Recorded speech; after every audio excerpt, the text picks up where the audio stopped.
बिस्मिल्लाहिर्रहमानिर्रहीम। अस्सलाम वालेकुम। उम्मीद करती हूँ आप सब लोग अपने घरों में बिल्कुल खैरियत से होंगे और मज़े में होंगे।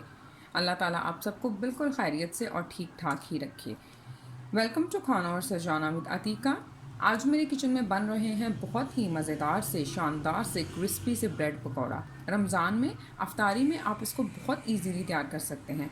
तो वो चलें आइए देखते हैं कि क्रिस्पी ब्रेड पकौड़ा बनाने के इंग्रेडिएंट्स। मैंने यहाँ पर 4 मीडियम साइज़ के आलू लिए थे, उनको मैंने बॉईल कर मैश कर लिया है। 1 टीस्पून के करीब मैं इसके अंदर चिली फ्लेक ऐड करूँगी। 1 टीस्पून के करीब मैं इसमें नमक ऐड करूँगी। हाफ़ टी स्पून के करीब इसमें गरम मसाला पाउडर जाएगा। हाफ़ टी स्पून के करीब ही हम इसके अंदर सूखा धनिया पाउडर ऐड करेंगे और हाफ़ टेबल स्पून के करीब मैं इसके अंदर चाट मसाला ऐड कर रही हूँ। ब्रेड पकौड़ा की कोटिंग करने के लिए मैं यहाँ पर बेसन का इस्तेमाल करूँगी और ऑफ कोर्स ब्रेड हम इसके अंदर इस्तेमाल करेंगे।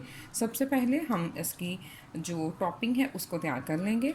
ये आलूओं के अंदर ये सारे मसाले जो हैं मैं इसको ऐड कर दूँगी। इसको हम अच्छी तरह से मिक्स कर लेंगे।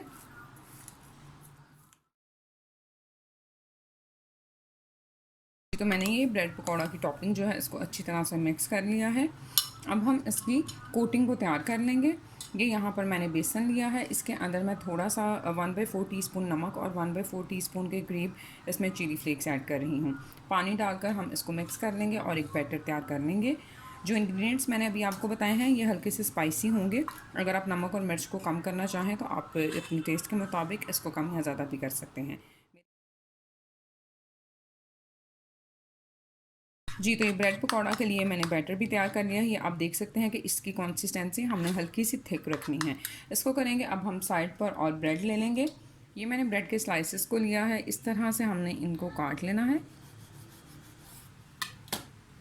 ये देखें, इस तरह से आपने ब्रेड स्लाइसेस को काट कर ये टॉपिंग जो इसकी आपने तैयार की थी उसको आपने इसके ऊपर अच्छी तरह से लगा देना है। अच्छी तरह हल्के हाथ से ज़रा प्रेस करते हुए इसके साथ अच्छी तरह से पेस्ट कीजिएगा इस टॉपिंग को।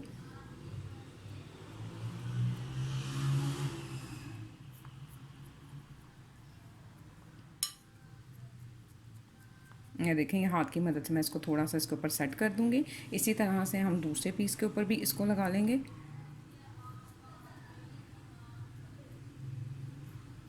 अब हम इस ब्रेड के स्लाइसिस को, ये जो कोटिंग हमने तैयार की थी, इसके अंदर अच्छी तरह से डिप करेंगे और इनको हम फ्राई कर लेंगे।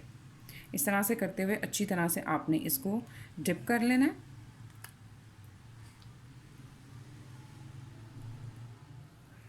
जी, तो ऑयल गर्म हो गया है।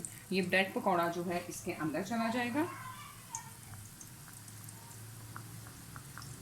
हमने देखा कितनी आसानी से ये तैयार हो जाता है और बहुत मज़ेदार ये बनता है। आप ज़रूर इसको ट्राई कीजिएगा, आपके बच्चों को ज़रूर पसंद आएगा। हम इसको हाई फ्लेम के ऊपर ही हम इसको फ्राई करेंगे, गोल्डन ब्राउन होने तक इसको हम फ्राई कर फिर निकाल लेंगे।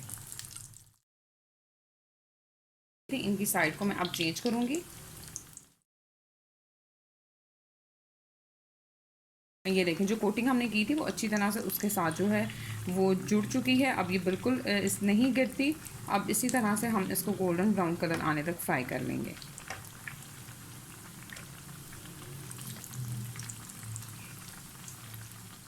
जी, तो ये दोनों तरफ से इसको गोल्डन ब्राउन कलर जो है वो आ गया है। अब हम इसको निकाल लेंगे।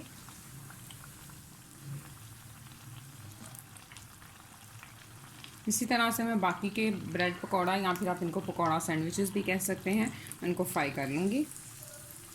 क्रिस्पी से मज़ेदार से चाय के साथ आप इसको एंजॉय करें। जी, तो ये देखें कितनी आसानी से हमारे पास बहुत ही मज़ेदार से ब्रेड पकौड़ा जो है वो रेडी हो चुके हैं। अफ्तारी में इसको बनाएं और एंजॉय करें। मेरी तरफ से आप सबको रमज़ान मुबारक की बहुत सारी मुबारकबाद। दुआ में याद रखिएगा, अल्लाह ताला हम सबको अपने हिफ्ज़ व अमान में रखे और इस वबा से पूरी दुनिया को जल्द अज़ निजात दिलाए। दुआ में याद रखिएगा। फिर मिलूँगी इंशाल्लाह एक नई और मज़ेदार सी रेसिपी के साथ। Thank you very much and अल्लाह हाफ़िज़।